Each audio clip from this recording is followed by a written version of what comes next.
siguiente programa es para todos.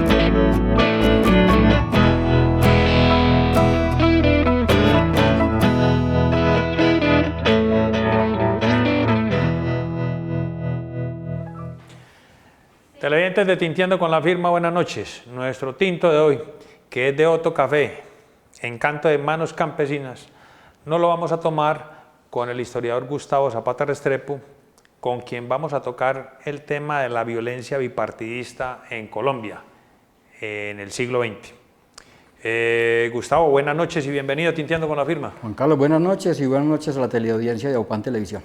Encantado de tenerlo acá. Muchas gracias, Juan Carlos. Muchas gracias. Es un placer de verdad estar aquí conversando con usted, Juan Carlos. Gracias, hombre, Gustavo. Bueno, Gustavo, hablaba en la introducción del programa de la violencia bipartidista que ha azotado al país desde 1930 y puntica, ¿se puede hablar? Es un proceso largo, de verdad. ¿Cómo ha sido esa situación? Porque la verdad que uno dialoga por ahí con personas de 60, 70, 80 años. Sí, claro. Y queda uno, como se dice ahora, queda uno lelo escuchándolos a ellos con esa pasión con la que de una hablan. u otra forma quedaron marcados por esos procesos que fue de excesiva violencia, claro. ¿Pero eso fue en todo el país o fue en algunos Juan Carlos, fue un problema nacional, pero que tuvo mucha incidencia y mucha fuerza en regiones específicas de Colombia. Hablo, por ejemplo, de regiones del sureste de Antioquia, Magdalena Medio y Bajo Cauca en Antioquia, la región del Viejo Caldas, Quindío, norte del Valle, y un fenómeno también similar en los llanos orientales. O sea que fue un fenómeno de envergadura nacional. Sí, claro. Totalmente nacional. Inclusive se habla hasta que hubo desplazamientos. Obviamente, en todas las regiones hubo desplazamientos de campesinos hacia las ciudades, lo que hizo que las ciudades en el siglo XX crecieran desmesuradamente, porque fueron oleadas inmensas de campesinos que huyeron de estos procesos de violencia, que fueron atroces y devastadores, la verdad que sí. Bueno, pero ¿por qué esa problemática entre conservadores y liberales? Juan Carlos, es un problema complejísimo y digamos que multifactorial. Desde ahí convergen problemas de orden político, fundamentalmente, de orden social, de orden económico y hasta de orden cultural. Es más, es tan complejo el problema que se hizo popular por esos años el término de violentólogos, es decir, especialistas en sociología, en antropología e historiadores que se dedicaron exclusivamente a estudiar el fenómeno. Entre ellos Gonzalo Sánchez, por ejemplo, que fue director del Centro Nacional de Memoria Histórica, que tiene un libro que es un libro clásico sobre el asunto que llama Bandoleros, Gamonales y Campesinos. Es decir, es que el fenómeno ha dado para hacer tesis, las que usted quiera, universitarias, en todos los campos, Juan Carlos. Todo este problema se va incubando, digamos que desde los años 30. Sí, Colombia ha sido un país de tradición guerrerista desde el siglo XIX, desde los comienzos mismos de la República. Entonces la violencia se ha ido reciclando de diversas maneras. Entonces aparecen dos partidos tradicionales, que es el liberalismo y el conservatismo, que se están formando desde comienzos de la República y que generaron guerras civiles en el siglo XIX por el control del poder, por el control social y por la economía, y por algunos otros asuntos en que diferían con respecto a la concepción del Estado. El conservatismo en búsqueda de un Estado más confesional, más católico, y el liberalismo en aras de un país más laico, más secular, ¿cierto? Entonces, estos conceptos enfrentados generaron múltiples violencias que se matizan un poco, digamos, en el periodo más o menos de las 3 primeras décadas del siglo XX, donde hubo fenómenos, pero ligados a la irrupción de los movimientos socialistas, ligados al sindicalismo, y entonces ahí se va acunando ciertos conflictos de orden económico y social. Pero este conflicto bipartidista empieza digamos, a gestionar, a surgir, a gestarse con fuerza en los años 40, ¿cierto? Claro, en el 45 y 46 ya hubo problemas y enfrentamientos en los Santanderes, en algunas zonas de Antioquia. Ahora, hubo un punto de quiebre en Colombia terrible que conocemos todos como el 9 de abril del 48. 9 de abril, sí. Ya aparece ya una generalización de la violencia que arrasó los campos colombianos. Con la muerte de Jorge Eliezer Gaitán. Exactamente, y del que esta región pues no estuvo al margen. Fue un asunto arrasador, la verdad que sí. Jorge Eliezer Gaitán era liberal. Sí, claro que sí. Pero tenía, digamos, prácticamente iba a ser el próximo presidente de Colombia. Sí, sí, todo estaba dado para que lo fuera. Gaitán hace parte de una disidencia del liberalismo y hace parte de pronto de un liberalismo de izquierda. Entonces, en el año 46, el liberalismo se presenta dividido entre Gabriel Turbay y Gaitán. Por lo tanto asciende al poder Mariano Ospina Pérez, conservador. Y a partir de aquí empieza a gestarse el problema. Ya hay enfrentamientos en los campos, ya surgen esas problemáticas de convivencia tan terrible entre conservadores y liberales que hace que las capas populares de pronto sean las más golpeadas, ¿cierto? Entonces, a partir de ese punto de quiebre ya hay una violencia ya de tipo nacional casi que generalizada. Bueno, Gustavo, se encuentra uno por ahí con unas palabras claves, sí, donde se habla de godos y de manzanillos. Ajá. Y escucha uno de unos términos, digamos, guerrillas, se puede decir, no claro, sé, o gente muy violenta. Hablaban de los pájaros, los chulavitas, los cachiporros. Hay muchos nombres, Juan Carlos.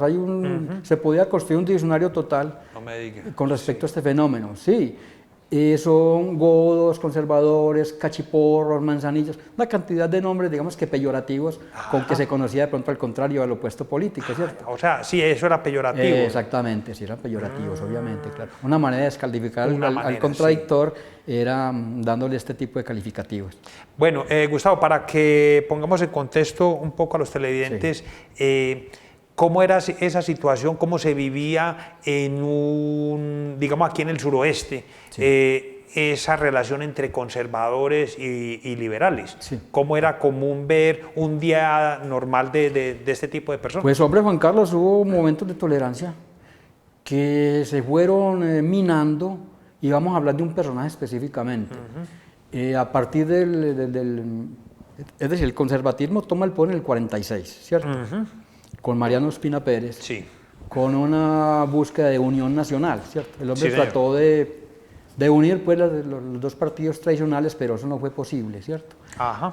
Aparece luego en la palestra política colombiana un personaje de extremísima derecha, un conservador intolerante, que era Laureano Gómez. Entonces, Laureano Gómez accede al poder en el año 50. Sí, con señor. Una propuesta bárbara que se venía gestionando un tiempito atrás, que era de tierra arrasada y a sangre y fuego.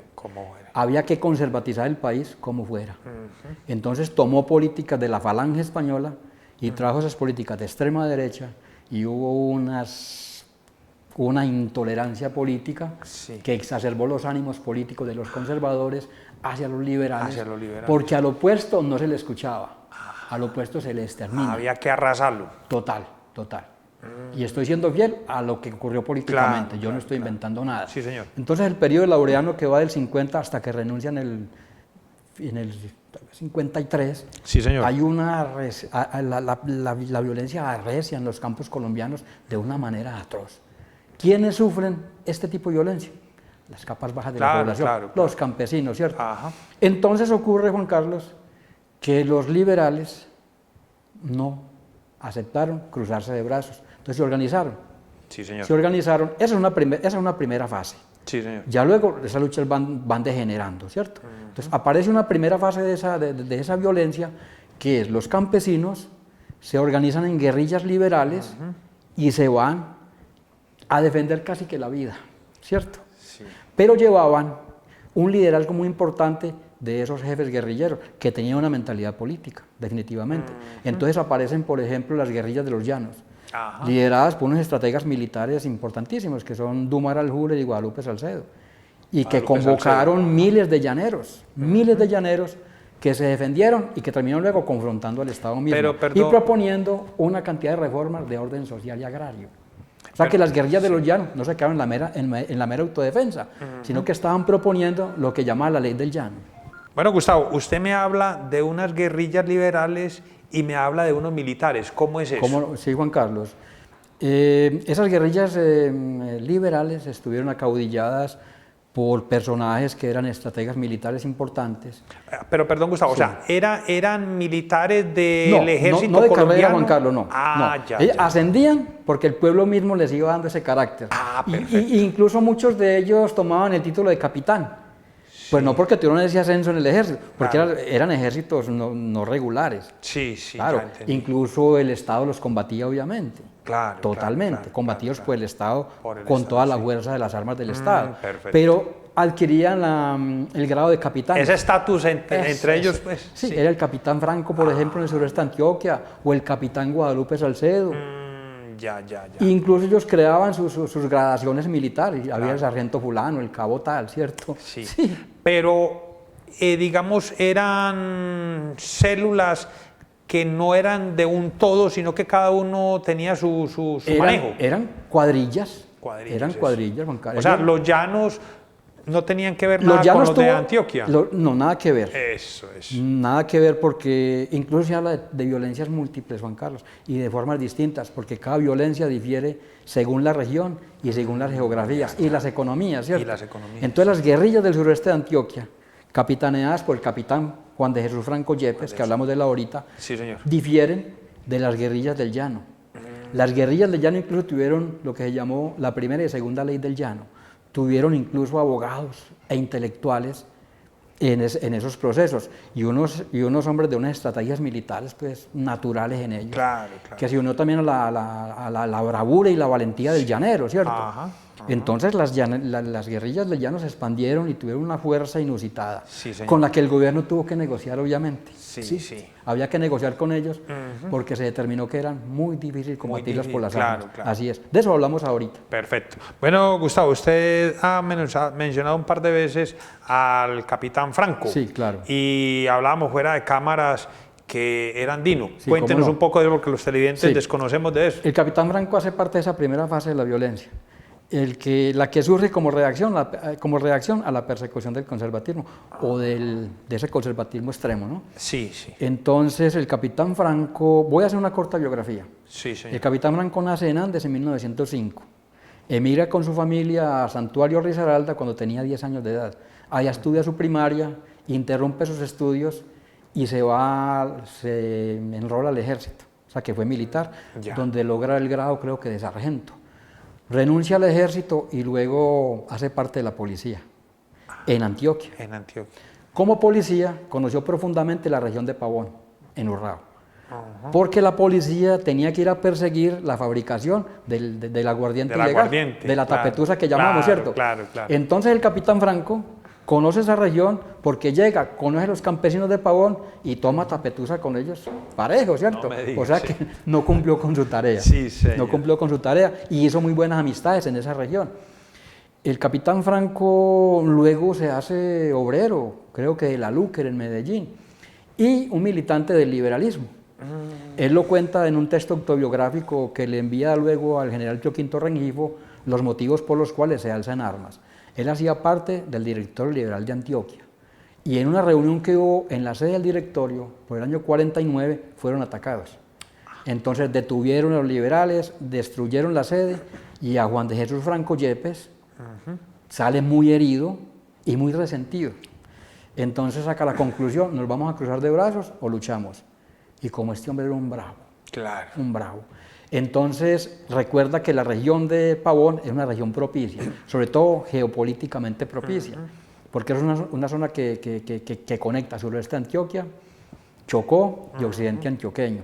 Muy estratégico. Claro, totalmente estratégica, geográficamente estratégica. Allá llega y encuentra un grupo de campesinos, un núcleo de campesinos mal armados. Armas de fisto, armas artesanales, escopetas matapatos llamaban en la época, imagínense. Sí. Y entonces esta gente llega, le ponen más mística que armas, Ajá. y entonces empieza a convocar, tenía liderazgo, tenía Sí, carisma y mucho don de mando. Entonces alrededor de Franco se organiza lo que se llamó las guerrillas liberales del sureste de Antioquia, Uy. que se dice que llegó a tener 1.500, 1.600 hombres armados. Uy. Claro, entonces contrarrestó en Antioquia, en esta región, la acción de la policía acción, sí. chulavita. Ujú. Esos eran los politizada. chulavitas. Era la policía política del régimen de Laureano. Ah, Los ya, llaman ya. chulavitas porque provenían principalmente de la región de Boavita, Boyacá. Entonces, por extensión, se les llamaba chulavitas. Una policía bastante mala, No jodas. sí. de unos excesos de crimen aterrador. Claro, que claro. llegaron a las regiones a imponer ese criterio conservador Ajá. y a amedrentar la población A liberal. punta de violencia, sí. Y había que conservatizar a punta de violencia. Entonces es obvio pues que la gente reaccione y que se formen pues este tipo de guerrillas. Claro. El capitán Franco se convierte casi en un personaje mítico, Sí, sí. porque abarca su mando las regiones que le enumeré ahorita. Esa parte del sureste de Antioquia, Concordia, Sí, Salgar, Betulia, Urrao, es que todo Urrao, Claro.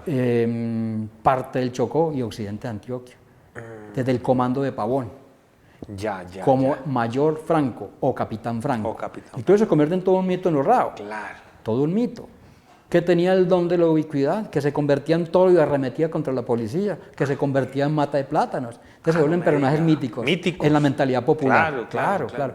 Y el pueblo, perseguido y arrinconado, ve en ellos un Mesías, un Salvador. Claro que sí. Y el gamonalismo, o los propietarios, también aportan mucho para el fenómeno, porque hay mucho propietario liberal, Sí, señor. y entonces para evitar el despojo de sus tierras, para Aportaban, evitar que les colaboraban. expropien sus tierras, que los maten, necesitaban también la protección de un líder liberal como esos. Pasó en el Tolima, pasó en el norte del Valle, en Caldas, Ajá. Risaralda. Fenómeno señor. muy similar en esos comienzos, ¿cierto? Eso es como una primera fase de Juan Carlos. Perfecto. Muy bien. ¿Qué pasa Pero- con Franco? Sí. En el año, el gobierno de Laureano se prolonga a través de otro que lo reemplaza, ahorita le doy el nombre. En el 53, los dos partidos tradicionales, en vista de que este país estaba ingobernable y fragmentado y acabado por la violencia, deciden entregarle el poder a Rojas Pinilla. Sí, aquí habla de Alberto Lleras Camargo. Sí, eso es cuando empieza el Frente Nacional. Pero en el 53, en junio del 53, asume el mando en Colombia el general Rojas Pinilla, Rojas Pinilla. a través de un golpe de Estado que no fue tan golpe de Estado. Sino que ya eso fue coordinado, claro, pues. eso fue coordinado por conservadores liberales porque sabían que ya no había forma de manejar este país. Entonces le entregan la presidencia a Rojas Pinilla y muchos de estos guerrilleros, los de los Llanos, por ejemplo, y el capitán Franco, confían en las Fuerzas Armadas. Entonces, un mes después negocian con el gobierno de Rojas Pinilla. Entonces Franco entrega armas, al Dumar Aljure y Guadalupe Salcedo y las otras guerrillas entregan armas. Hay un armisticio, ¿cierto? Sí, señor. Hay un armisticio que duró, ¿cierto? Que duró Sí, sí. y que fue interesante y que se consolidó. Que ahí fue Porque cuando se formó el Frente Nacional. Exactamente, estos líderes no vuelven a... El Frente Nacional ocurre después, Juan Carlos. Entonces, estamos en la época de la dictadura de Rojas que va desde el 53 al 57. Sí, señor. Ocurre que en el 57 el país se rebela otra vez contra Rojas Pinilla porque parece que se iba a perpetuar Se en iba- el poder, claro, claro, se claro. iba a quedar en el poder como hacían los dictadores de América Ajá. Latina. Había mucha represión popular en el gobierno de Rojas, además lo acusaban de Malos de malversar fondos y exactamente, todo eso. exactamente. Entonces, otra vez el pueblo, los partidos tradicionales, sobre todo Laureano Gómez, que era la cabeza del liberalismo, del conservatismo, conservatismo. y Carlos Lleras y Alberto Lleras Alberto Camargo, Lleras. que era la cabeza del liberalismo, se van para España y firman lo que se llamó el Pacto de Benidorm para crear el Frente Nacional. El Frente Nacional del 58. Exactamente. Era una manera de salir de la dictadura y tratar de suavizar el conflicto en Colombia, porque había paridad. Sí, El Frente sí. Nacional consistió en la paridad durante 16 años de liberales y conservadores, que empieza con Alberto Lleras Camargo y termina con Pastrana Borrero. O sea que fue la alternancia en el poder. Claro, ya, ya. Pero el Frente Nacional no acabó con la No, problemática, ajá. sino que esta problemática evoluciona a otras formas ya de bandolerismo. Y entonces hay una violencia que va desde el 48 y que más o menos termina en el 62-63, donde empieza otro fenómeno distinto. Otro fenómeno. Totalmente distinto. Claro, claro, claro. Bueno, Gustavo, uno escuchaba términos en estas personas que le digo de 60, 70, 80 Sí. años, hablar de cuando hablaban de la violencia, hablaban de pasar al papayo, Sí, uy, claro. que decían que eso era ensalgar. Claro. Pero entonces, Había todo un discurso, todo un lenguaje alrededor de la muerte, una cosa toda. ajá. Claro. Pero entonces yo creo que usted con lo del capitán Franco me está respondiendo ciertas preguntas de por qué Urrao, Salgar, Sí. el Águila Valle Sí. eran tan conocidos y pues a uno le mencionaban esos pueblos, esos Sí. municipios y ya eran de Sí, algo Juan Carlos, terrorífico. porque ocurría que estos pueblos eran de mayoría liberal. Y entonces fueron los que estuvieron en el foco, en la mirada del Estado, ya. para reprimir y perseguir. ¿Cierto? Y así fue. Entonces fueron pueblos muy azotados precisamente por eso, hombre. Y desgraciadamente las víctimas de estas violencias pues es el campesinado. Claro, El campesinado ha sufrido mucho, mucho en Colombia. Mucho. Este suroeste, enfoquémoslo desde Andes, en Andes, ¿cómo se vivió ese tiempo? Juan Carlos, pues sería ingenuo decir que aquí no pasó nada. Claro. Además de ingenuo, mentiroso. Eso. A ver, aquí comentamos luego en otra conversación anterior, Juan Carlos, que hay algunos factores que hicieron que aquí la violencia no fuera tan arrasadora, ¿cierto? La Sí. hubo. Había paridad política. Sí. Sí, había paridad política entre las fuerzas conservadoras y las fuerzas liberales, ¿cierto? Sí. Había mucho propietario. Entonces aquí no predominaba el latifundio. Entonces había mucho mediano y pequeño productor. Eso de se ha café. tocado en varios Claro, Juan varios- Carlos. sí, y claro que y sí. la gente que es propietaria de su tierrita no le juega asuntos de violencia. Se arraiga a la tierra y a la familia y de pronto rechaza este tipo de influencias foráneas, ¿cierto? Es como un segundo factor. Sí. Y un tercer factor, de pronto las relaciones parentales también. Sí, ¿no? sí.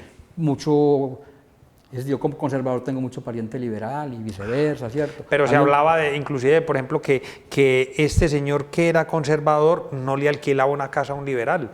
Y tampoco, No, claro. tampoco era bien visto que una hija de un liberal se casara con un Sí, conservador. así era, claro. Había una exclusión del otro de muchas maneras. Más sin embargo- exclusión ideológica, exclusión de muchos tipos.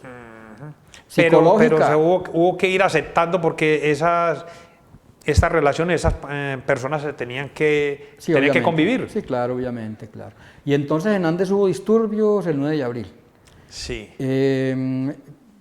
Hace parte de la tradición oral, no he encontrado documentos al respecto, Sí. pero había en Andes, en el parque, hubo un monumento a Olaya Herrera, que fue el primer presidente de la República Liberal en el 30. Cuando estalla el conflicto el 9 de abril, una turba de conservadores destruyen esa estatua. Entonces tumban el busto y lo llevan a una fundición y lo destruyen. Pasó lo mismo con el Indio Uribe, Con el Indio que son símbolos del liberalismo, Ajá, ¿cierto? ajá. Hubo azonadas. El alcalde, que era un señor de apellido Rivas, cortó la luz del pueblo, No me porque desde la radio se estaban transmitiendo las arengas y los discursos de los liberales de Bogotá. Entonces Más bien cortó. cortó la luz para que no hubiera radio, ¿cierto? En ese tiempo, entonces, ese alcalde era conservador. El señor Rivas, Luis Rivas creo que se llamaba, sí, era conservador. Generalmente, ya. Juan Carlos, generalmente eran conservadores. Eran conservadores. Y tuvimos un alcalde militar también, entonces eso dio a entender que también hubo conflicto. Pero hombre, hay que reconocer que aquí no fue, digamos, tan fuerte, tan desastroso Sí. como en esos pueblos de que hablábamos ahorita, ¿cierto? En estos distritos la violencia golpeó mucho más. Bueno, de pronto apartándome un poquito del tema, alcancé alguna vez a ver una foto de Rojas Pinilla montado en un caballo subiendo por la trilladora. Juan Carlos, ¿Es cierto ese eso? era Pío V Rengifo. Ah, era Pioquín. Cuando se instaura la dictadura de Rojas Pinilla, se crean gobernadores militares, ¿cierto? Y el gobernador militar de Antioquia, Pío V Rengifo, que fue como desde el 55 al 57, llegó en junio al 56 a Andes. Entonces hay fotografías donde se ve la calle de honor que le hacen los niños de las escuelas y todo esto, porque la gente realmente creía en las Fuerzas Armadas Sí, como sí. fuerza pacificadora, Claro, ¿cierto? claro, ¿Y por qué fue así? Las guerrillas liberales de Antioquia, muchas de ellas capitaneadas por Franco, entregaron las armas porque creyeron en el gobierno de las fuerzas Creyeron. y que esta violencia iba a terminar. A terminar. Como le digo, Juan Carlos, no terminó, que fue mutando en otras formas de violencia. ¿Qué pasó con Franco? Franco entrega las armas, pero a Franco Sí. no lo indultan, porque era militar, porque había sido militar. Y eso era un punto para que no ganara el indulto. Estuvo creo que 4 años en la Ladera en Medellín y luego en la Modelo en Bogotá, pero sale de ahí y luego otra vez se involucra a la vida civil en Urrao. Ajá. Allá estuvo un personaje, allá, la calle de entrada de Urrao se llama No me Avenida diga. Capitán Franco. Ah, Sí, no me imagínese diga. lo que Sí. implica y lo que significó Franco en Urrao. ¿sí? Claro, claro. Pues la gente No, lo quería mucho. Pesó allá. Pero bastante, Juan Sí, Carlos, señor. porque era en cierta manera el hombre que protegió al pueblo de una masacre total. Sí, señor, sí, señor. Ahora, Juan Carlos, esta gente cometió errores y uno de ellos Claro. fue una masacre atroz que las tropas de Franco cometieron, eso se llama la masacre de los carreteros.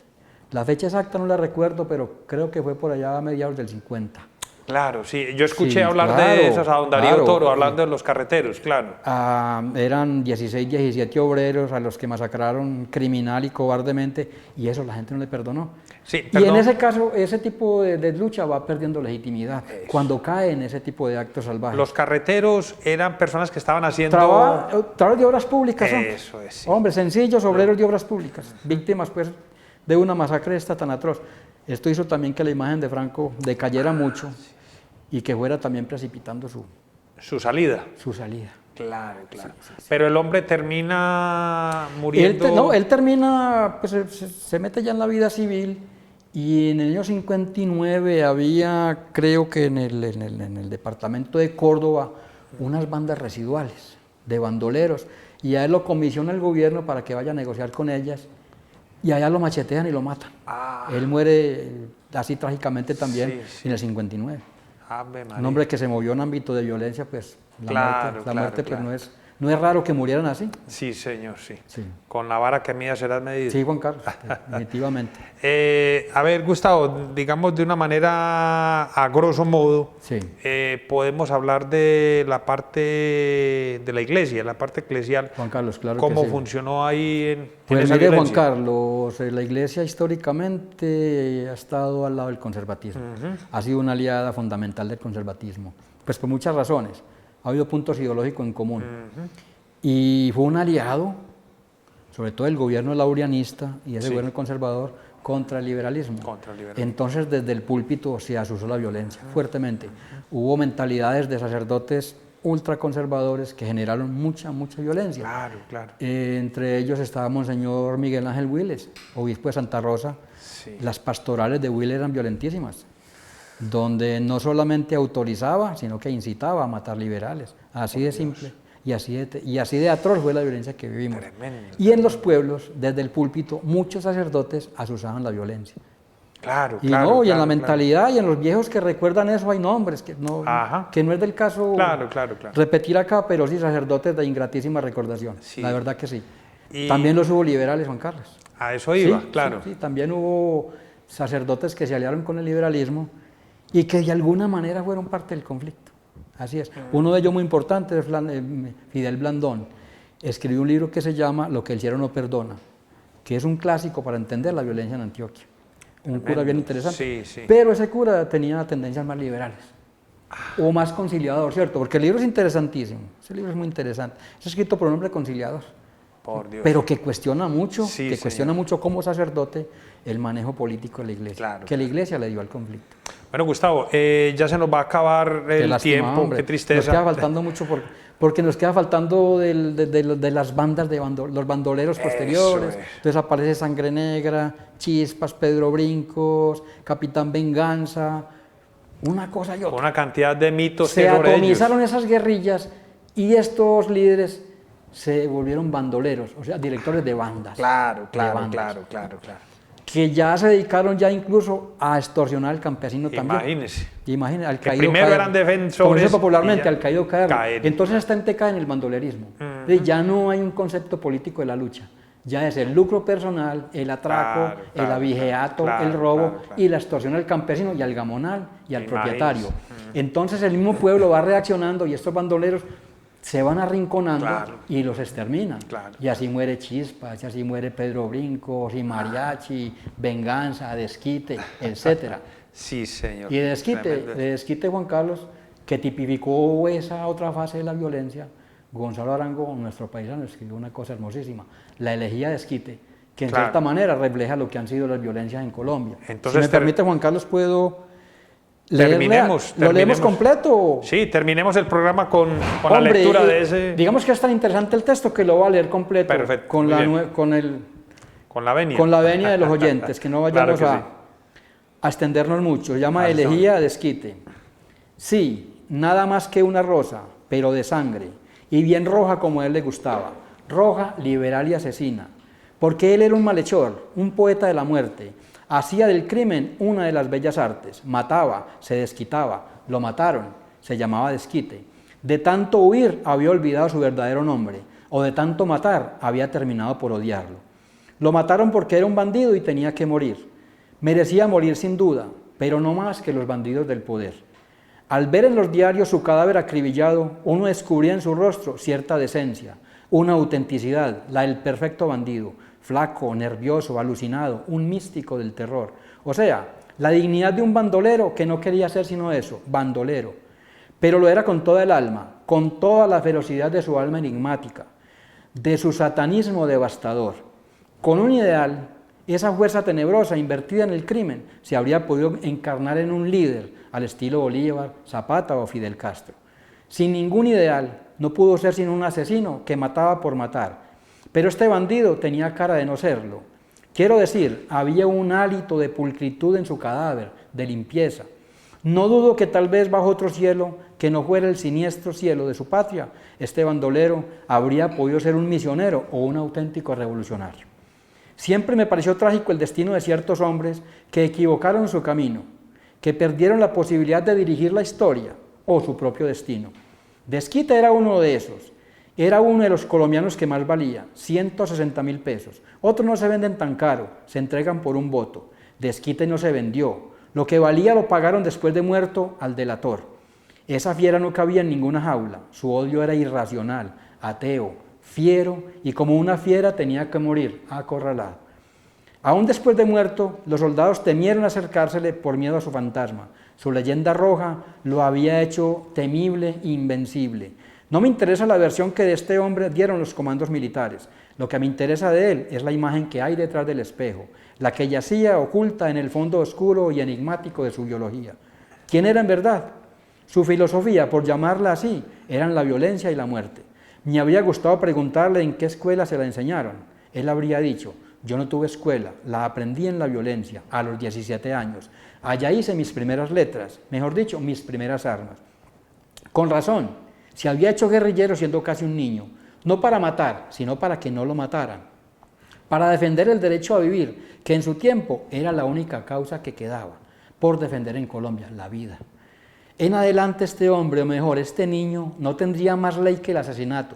Su patria, su gobierno lo despojan, lo vuelven asesino, le dan una psicología de asesino. Seguirá matando hasta el fin, porque es lo único que sabe, matar para vivir, no vivir para matar. Solo le enseñaron esta lección amarga y mortal, y la hará una filosofía aplicable a todos los actos de su existencia.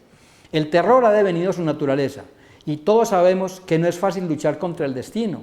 El crimen fue su conocimiento. En adelante solo podrá pensar en términos de sangre. Yo, un poeta, en las mismas circunstancias de opresión, miseria, miedo y persecución, también habría sido bandolero. Creo que hoy me llamaría general exterminio. Por eso le hago esta elegía a Desquite, porque con las mismas posibilidades que yo tuve, él se habría podido llamar Gonzalo Arango y ser un poeta con la dignidad que confiere Rimbaud a la poesía. La mano que maneja la pluma vale tanto como la que conduce el arado. Pero la vida es a veces asesina. ¿Estoy contento de que lo hayan matado? Sí. Y también estoy muy triste, porque vivió la vida que no merecía, porque vivió muriendo, errante y aterrado, despreciándolo todo y despreciándose a sí mismo, pues no hay crimen más grande que el desprecio a uno mismo. Dentro de su extraña y delictiva filosofía, este hombre no reconocía más culpa ni más remordimiento que el de dejarse matar por su enemigo, toda la sociedad. ¿Tendrá alguna relación con él aquello de que la libertad es el terror? Un poco sí, pero ¿era culpable realmente? Sí, porque era libre de elegir el asesinato y lo eligió, pero también era inocente en la medida en que el asesinato lo eligió a él. Por eso, en uno de los 8 agujeros que abalearon el cuerpo del bandido, deposito mi rosa de sangre. Uno de esos disparos mató a un inocente, que no tuvo la posibilidad de serlo. Los otros 7 mataron al asesino que fue. ¿Qué le dirá a Dios este bandido? Nada que Dios no sepa, que los hombres no matan porque nacieron asesinos, sino que son asesinos porque la sociedad en que nacieron les negó el derecho a ser hombres. Menos mal que desquite no ir al infierno, pues él ya pagó sus culpas en el infierno sin esperanzas de su patria. Pero tampoco ir al cielo, porque su idea de salvación fue inhumano y descargó sus odios eligiendo las víctimas entre inocentes. Entonces, ¿a dónde irá desquite? Pues a la tierra que manchó con su sangre y la de sus víctimas. La tierra que no es vengativa lo cubrirá de cieno, silencio y olvido. Los campesinos y los pájaros podrán dormir sin zozobra. El hombre que erraba por las montañas como un condenado ya no existe. Los soldados que lo mataron en cumplimiento del deber le capturaron su arma, en cuya culata se leía una inscripción grabada con filo de puñal. Solo decía, esta es mi vida. Nunca la vida fue tan mortal para un hombre. Yo pregunto, ojo a esto que es muy lindo, yo pregunto sobre su tumba cavada en la montaña, ¿no habrá manera de que Colombia, en vez de matar a sus hijos, los haga dignos de vivir? Si Colombia no puede responder a esta pregunta, entonces profetizo una desgracia, desquite resucitará y la tierra se volverá a regar de sangre, dolor y lágrimas. Esto es una cosa hermosísima. Dios, Esto es un una poema. pluma muy aguda. Total, la de Gonzalo es que Arango. ahí está Gonzalo Arango en su majestuosidad y grandeza. Así es. Gustavo, no, excelente, le agradezco que haya atendido nuestra invitación. Pues, y es un tema del que teníamos que seguir Juan Carlos, hablando porque como cantidades. hablábamos al principio, es un tema complejo y profundo. Complejo y que tiene delicado, muchas espinoso. aristas. Así es. Mucho. Tremendo. Aquí solamente lo tocamos así de... A grosso modo, sí. A grosso modo, sí. Pero lo invito a que más adelantico escudriñemos un poco más sobre Juan este Carlos, tema. pues parece como que usted me va a contratar ya el programa, la firma, como, ¿Cierto que como sí? invitado permanente. Permanente, No, pero es un sí. placer, Juan Carlos. Tomar le tinto agradezco. con usted es un placer, de verdad. Yo le que sí. agradezco, Gustavo, que haya... A usted, Juan Carlos, muchas Perfecto. gracias. Televidentes, buenas noches y hasta un próximo programa.